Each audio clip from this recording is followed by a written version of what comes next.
ইশকে দে funny আর লেখিকা মেহজাবিন নাদিয়া পর্ব ৪। আলভি মনে মনে বলল, মানুষের কপাল ভালো হইলে লটারি পায়, আর কুত্তার কপাল ভালো হইলে স্বরাষ্ট্রমন্ত্রীর ছেলে ডিভোর্স পেপার খায়। আজব দেশ, আজব রাজনীতি। কিন্তু বসের কড়া নির্দেশের সামনে টু শব্দ করার সাধ্য তার কোনো জন্মেই নেই। পুরো রাস্তায় আলভি গাড়ি চালাচ্ছিল আর আয়নার পেছনের কুকুরগুলোর দিকে তাকিয়ে নিজের বসকে মনে মনে গালি দিচ্ছিল। অরি দরজাটা বন্ধ করে দিয়ে সোফায় এসে বসলো। ওর বুকের ভেতর থেকে এক বিশাল বোঝা নেমে গেছে মনে হলো। অরি নিজের ওপর নিচ তাকিয়ে দেখলো, না, ওর গায়ে কোনো শিকল নেই। ও এখন আইনত সম্পূর্ণ স্বাধীন, মুক্ত এক নারী। ওই অহংকারী লোকটার সাথে ওর যে একটা জোরপূর্বক সুতোর টান ছিল তা আজ ছিঁড়ে গেছে। ডিভোর্স পেপারে সাইন নিয়ে গেছে, তার মানে খেলা শেষ। ঠিক তখনই আরিশান মৃধা ওনার প্রতিদিনের জগিং শেষ করে ড্রয়িং রুমে প্রবেশ করলেন। পরনে ধূসর রঙের গেঞ্জি, কপালে হালকা ঘামের বিন্দু। ঘরে ঢুকতেই অরির ফুরফুরে ও আনন্দিত মুখটা দেখে নিজের ক্লান্ত মুখটাতেও একচিলতে প্রশান্তের হাসি ফুটে উঠল। আরিশান মৃধা অত্যন্ত নরম গলায় জিজ্ঞেস করলেন, কি ব্যাপার অদ্রিজা, তোমাকে তো বেশ খুশি খুশি দেখাচ্ছে। পরীক্ষার আগের সকালে সাধারণত ছেলে মেয়েদের মুখ শুকিয়ে চুন হয়ে থাকে, আর তুমি একদম মেঘমুক্ত আকাশের মতো হাসছো। এমনি বাবা, আসলে আজ মনটা খুব হালকা লাগছে। অরি বাবার দিকে তাকিয়ে মিষ্টি করে হাসলো। আরিশান মৃধা সোফায় বসলেন এবং ওনার চশমাটা টেবিল থেকে তুলে চোখে নিলেন। চোখ দুটোতে গভীর পিতৃত্বের আশ্বাস। উনি খুব স্বাভাবিক গলায় বললেন, শারিমের বিয়ে এসেছিল। আমি জানি ডিভোর্সের ব্যাপারে তোমার মনে কোনো কষ্ট বা দ্বিধা নেই তো। একটা কথা সবসময় মনে রাখবে, আরিশান মৃধা যতদিন বেঁচে আছে এই বাড়ির দরজা আর এই বাবার বুক তোমার জন্য সবসময় খোলা। ওই কাগজের সম্পর্কের চেয়ে আমার দেওয়া পরিচয় অনেক বড়। তুমি কোনোদিন নিজেকে একা ভাববে না। তুমি আমার মেয়ে, আরিশান মৃধার মেয়ে। আমি জানি বাবা, আমার মনে কোনো কষ্ট নেই, সত্যি বলছি। বরং ভালোই হয়েছে, একটা উটকো ঝামেলা থেকে বাঁচলাম। মেয়ের এই মানসিক শক্তি আর ফুরফুরে মেজাজ দেখে আরিশান মৃধা খুব খুশি হলেন। উনি চাইলেন না পরীক্ষার এই গুরুত্বপূর্ণ দিনে অরির মাথায় কোনো বাইরের চিন্তা আসুক। ঘড়ির দিকে তাকিয়ে দেখলেন সকাল 8:15 বাজে। আরিশান মৃধা ভ্রুকুচকে জিজ্ঞেস করলেন, যে বা কোথায়, ওকে এখনো ঘুমাচ্ছে? না বাবা, ও ওয়াশরুমে গেছে, মাত্রই উঠল। অরি হেসে বলল, আচ্ছা ভালো, তোমরা দুজনে জলদি তৈরি হয়ে নাও। পরীক্ষার প্রথম দিন আমি নিজেই তোমাদের হলে দিয়ে আসবো। আরিশান মৃধা উঠে দাঁড়ালেন। ততক্ষণে জেবা ওয়াশরুম থেকে বের হয়ে ড্রয়িং রুমে এসে দাঁড়িয়েছিল। ও আরিশান মৃধাকে দেখে ভীতু বিড়ালের মতো মুখ করল। গত রাতের উকুন ধরার কাণ্ডর পর থেকে ওনার সামনে চোখ তুলে তাকাতেও ভয় পাচ্ছিল। আরিশান মৃধা না তাকিয়ে গম্ভীর গলায় জেবার উদ্দেশ্যে বললেন, জেবা, যাও দ্রুত রেডি হও গিয়ে। জি, জি আঙ্কেল। জেবা তুতলিয়ে তুতলিয়ে বলে উঠল। আরিশান মৃধা একবার ফিরে তাকালেন জেবার দিকে, তবে মুখে কিছু বললেন না আর। সেখান থেকে নিজের রুমে চলে আসেন ফ্রেশ হতে। জেবা ড্রয়িং রুমে বসে থাকা অরির উদ্দেশ্যে বলল, অরি রেডি হবি, চল উপরে আয়। অরি চুপচাপ সোফা থেকে উঠে দাঁড়ালো। জেবা আর অরি একসঙ্গে রুমে প্রবেশ করলো। দুজনেই কলেজ যাওয়ার জন্য রেডি হতে থাকে। জেবা অরির দেখা দেখি তৈরি হয়ে নিল। দুজনেই তৈরি হয়ে নিচে নেমে এলো। সকাল 9:15টায় আরিশান মৃধার অফিসিয়াল রাষ্ট্রীয় পতাকাবাহী কালো মার্সিডিজ গাড়িটি মৃধা নিবাসের গেট পার হয়ে মূল রাস্তায় বের হলো। গাড়ির সামনে আর পেছনে 8-9টা সাইরেন বাজানো পুলিশের সিকিউরিটি কনভয়। ট্রাফিকের প্রতিটি মোড়ে দায়িত্বরত পুলিশ সদস্যরা স্যালুট পজিশনে দাঁড়িয়ে পড়ল স্বরাষ্ট্রমন্ত্রীর গাড়ি দেখে। গাড়ির পেছনের সিটে অরি আর জেবা দুই পাশে বসেছিল, আর মাঝখানে আরিশান মৃধা গম্ভীর মুখে বসেছিলেন। উনি অরির হাতটা নিজের হাতের মুঠোয় নিলেন। আরিশান মৃধা অরিকে সাহস দিতে লাগলেন। মেয়েটা ভেতরে ভেতরে নার্ভাস হয়ে যাচ্ছে, তা উনি ঠিকই টের পাচ্ছেন। অদ্রিজা, পরীক্ষার হলে গিয়ে একদম মাথা ঠান্ডা রাখবে। প্রশ্ন পাওয়ার পর প্রথমে পুরোটা একবার পড়ে নেবে। যেগুলো সবচেয়ে ভালো পারো সেগুলো আগে লিখবে। সময় দিকে খেয়াল রাখবে, আর একদম ভয় পাবে না, মনে সাহস রাখবে। জি বাবা, আমি আমার সেরাটা দিয়ে চেষ্টা করব। অরি মাথা নাড়িয়ে বলল। গাড়ি একটি গার্লস কলেজের গেটের সামনে এসে থামলো। চারপাশের পরিবেশ পুরো স্তব্ধ হয়ে গেল। পরীক্ষার হলের বাইরে হাজার হাজার অভিভাবক আর ছাত্রীদের ভিড় ছিল। হঠাৎ একসঙ্গে এতগুলো সাইরেন বাজানো পুলিশের গাড়ি আর স্বরাষ্ট্রমন্ত্রীর অফিসিয়াল ফ্ল্যাগশিপ গাড়ি দেখে সবাই অবাক হয়ে চেয়ে রইল। ঈশান মৃধা নিজে গাড়ি থেকে নামলেন। ওনাকে দেখে উপস্থিত সাধারণ মানুষ আর কলেজের শিক্ষকরা সসম্ভ্রমে রাস্তা ছেড়ে দিলেন। কলেজের প্রিন্সিপাল নিজে দৌড়ে এলেন স্বরাষ্ট্রমন্ত্রীকে স্বাগত জানাতে। আরিশেন মিধে প্রিন্সিপালকে অত্যন্ত ভদ্রভাবে বললেন, আপনারা কোনো আনুষ্ঠানিকতা করবেন না। আমি আজ এখানে কোনো মন্ত্রী হিসেবে আসিনি, স্রেফ একজন বাবা হিসেবে আমার মেয়েদের পরীক্ষা দিতে নিয়ে এসেছি। উনি অরি আর জেবাকে গেটের ভেতরে নিয়ে গেলেন। দুর্ভাগ্যবশত জেবা আর অরির সিট দুটো আলাদা আলাদা বিল্ডিংয়ে পড়েছিল। আরিশান মৃধা জেবাকে উদ্দেশ্য করে বললেন, জেবা, তোমার হল ওদিকের বিল্ডিংয়ে, সাবধানে যাও। আর মাথা খাটানো বন্ধ করে খাতায় মন দিবে। জি আঙ্কেল, দোয়া করবেন। জেবা নিজের হার্ডবোর্ড আর কলমের ব্যাগটা চেপে ধরে ওদিকের করিডোরে দৌড় দিল। আরিশান মৃধা অরিকে ওর হলের দরজার সামনে পর্যন্ত এগিয়ে দিলেন। এরপর অরির কপালে একটা আলতো ভালোবাসার চুমু খেয়ে বললেন, যাও মা, জয়ী হয়ে ফিরে এসো। অরি ওনাকে বিদায় জানিয়ে হলের ভেতরে ঢুকে গেল। আরিশান মৃধা ওনার বডিগার্ডদের নিয়ে কলেজের বাইরে এসে নিজের গাড়িতে গিয়ে বসলেন। ওনাকে আবার মন্ত্রণালয়ে ফিরতে হবে। দেশের অনেক জরুরি কাজ ওনার সিদ্ধান্তের অপেক্ষায় রয়েছে। গার্লস কলেজের 3 তলায় 304 নম্বর হল রুমটা পুরোপুরি নিস্তব্ধ। রুমের সিলিং ফ্যানগুলো একঘেয়ে শব্দে ঘুরছে, যা হলের ভেতরের ভীতের উত্তেজনাকে আরও বাড়িয়ে দিচ্ছিল। আর এই জানালার পাশে 4 নম্বর বেঞ্চটাতে বসেছিল। সে নিজের কলম, পেন্সিল আর স্কেলগুলো টেবিলের ওপর খুব সুন্দর করে সাজিয়ে রাখলো। চারপাশে মেয়েরা তখনও শেষ মুহূর্তের জন্য কবি পরিচিতি আর উপন্যাসের চরিত্রগুলোর নাম মুখস্থ করার আপ্রাণ চেষ্টা করছিল। অরি বুঝতে পারলো এখানে থাকা সকলেই নিজেদের জীবনে ভালো কিছু করতে চায়। সেজন্য এত পরিশ্রম। তাদেরও নিশ্চয়ই কোনো না কোনো লক্ষ্য আছে যা তারা পূরণ করতে চায়। যেমন অরির লক্ষ্য, সে একজন ডাক্তার হবে বড় হয়ে। ঠিক সকাল 10টায় হলের প্রধান পরিদর্শক, দুজন গম্ভীর চেহারার শিক্ষক খাতার বান্ডিল নিয়ে ঘরে ঢুকলেন।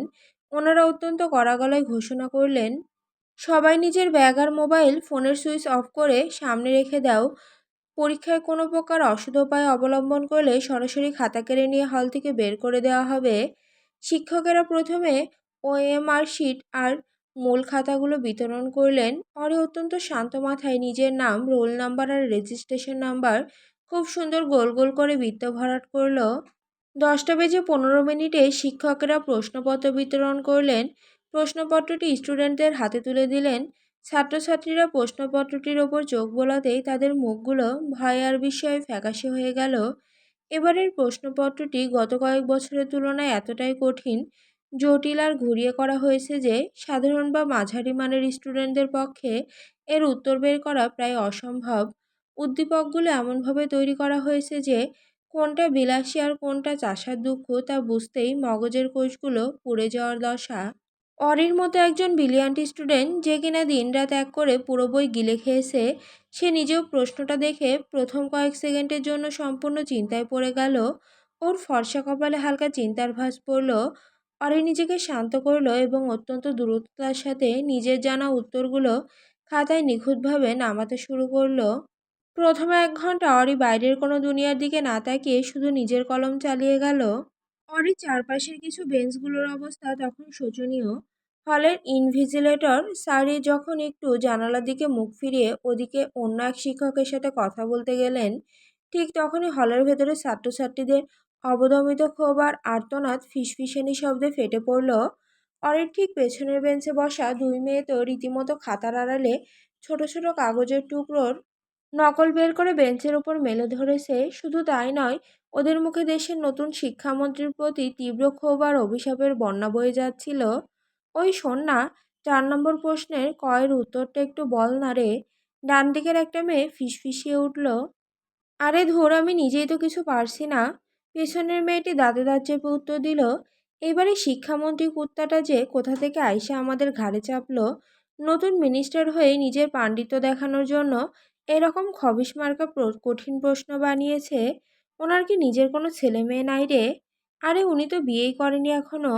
অন্য আরেকটি মেয়ে খাতার আড়ালে ছোট চিরকুট উল্টাতে উল্টাতে চরম মেজাজে বলল, টিনেজ বয়সের স্টুডেন্টদের সাইকোলজি বোঝার মতো মগজকে ওই ব্যাটার আছে? স্রেফ চেহারা দিয়ে হ্যান্ডসাম সায়েন্টিস্ট সাজা ছাড়া ওই আবরার শারিমের আর কোনো যোগ্যতা নাই।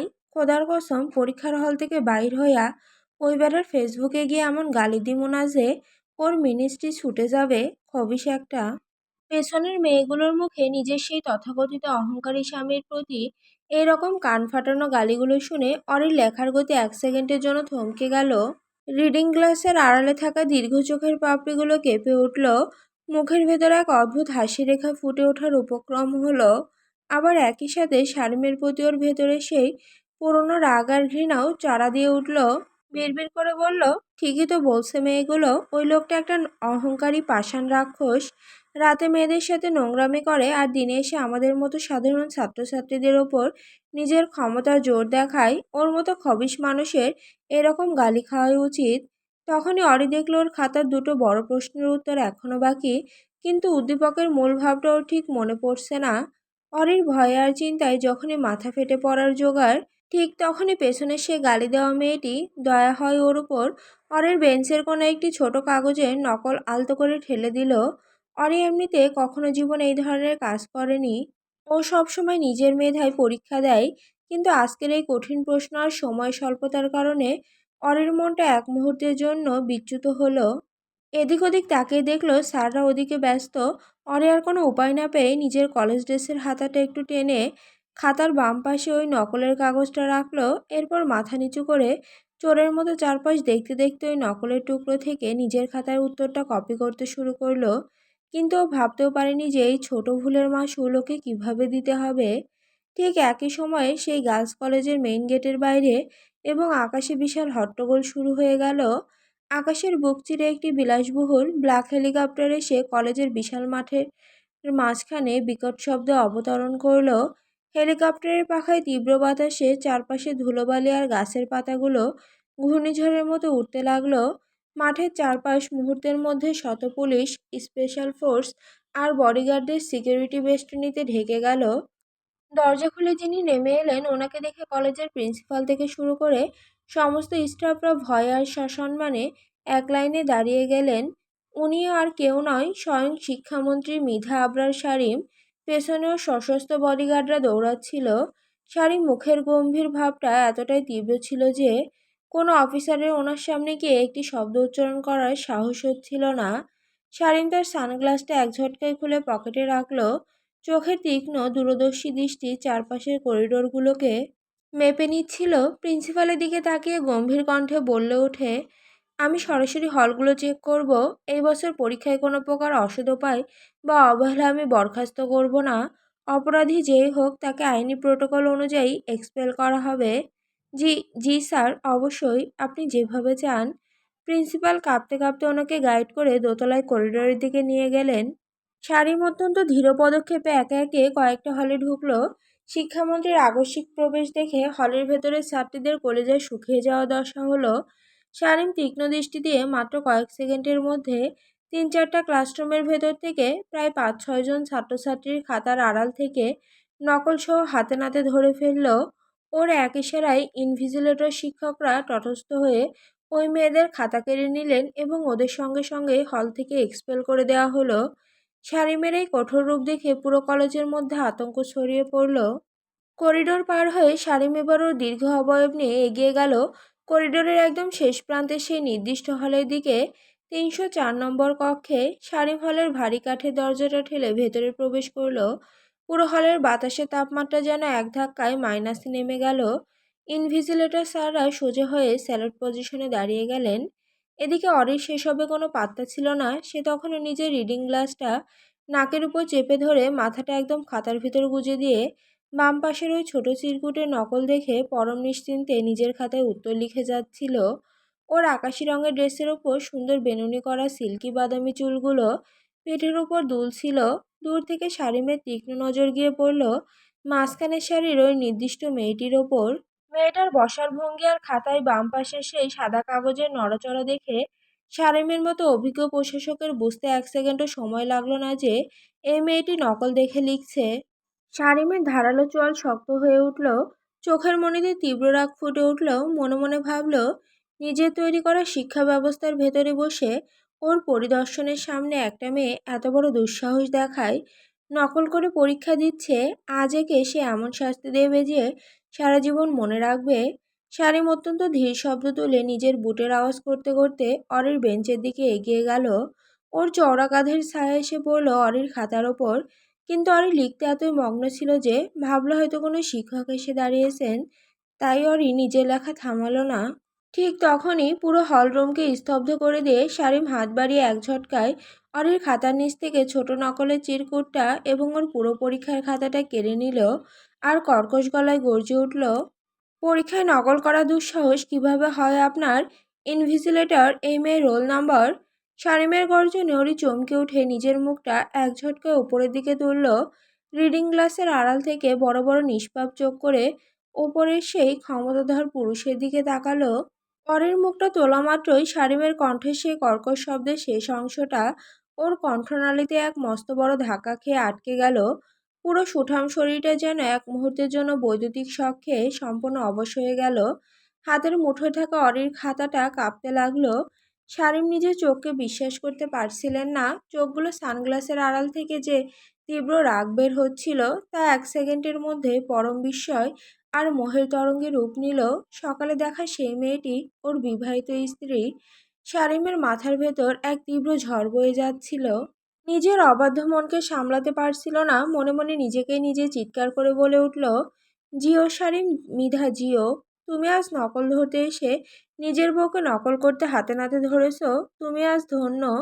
শারীম ওর 32 বছরের জীবনে কোনোদিন কোনো পরিস্থিতির সামনে এভাবে নার্ভাস ও অপ্রস্তুত হতে হয়নি। কিন্তু আজ নিজের বউয়ের সামনে ওর সমস্ত মিনিস্টার পাওয়ার এক সেকেন্ডে জিরো হয়ে গেল। ফর্সা গাল দুটোতে আবার সে হালকা লালচে আভা ফুটে ওঠার উপক্রম হলো।